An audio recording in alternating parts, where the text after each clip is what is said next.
இது வரைக்கும் நீங்கள் இட்லி பொடி வீட்டில் செஞ்சதே இல்லை, கடையில் தான் வாங்கி சாப்பிட்டுட்டு இருக்கீங்கன்னா இந்த டைம் இந்த இட்லி பொடி ரெசிபியை ட்ரை பண்ணி பாருங்கள். டேஸ்ட்டு சூப்பராக இருக்கும். இந்த இட்லி பொடி செஞ்சு வச்சுக்கிட்டிங்கன்னா இட்லி, தோசை, ரைஸ்னு எது கூட வேணாலும் நீங்கள் வச்சு சாப்பிடலாம். டேஸ்ட்டு சூப்பராக இருக்கும். இந்த இட்லி பொடிக்கு நான் யூஸ் பண்ணிக்கிற இன்க்ரீடியன்ஸ், மெஷர்மெண்ட்ஸ் எல்லாமே நான் ஃபஸ்ட் கமெண்ட்டில் பின் பண்ணுறேன், செக் பண்ணிக்கோங்க.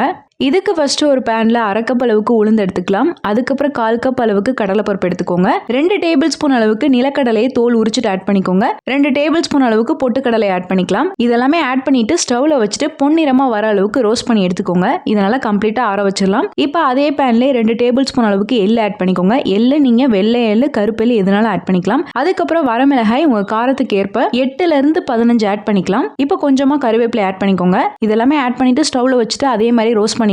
எள்ளு நல்லா வெடிச்சு வந்த பின்னாடி ஸ்டவ் ஆஃப் பண்ணிட்டு இறக்கிருங்க. அதுக்குன்னு கருக விட்டுறாதீங்க. கருக விட்டுட்டீங்கன்னா டேஸ்ட் மாறி போயிடும், கசந்து போற மாதிரி ஆயிரும். இது எல்லாத்தையுமே சேர்த்து நல்லா கம்ப்ளீட்டா ஆற வச்சிருங்க.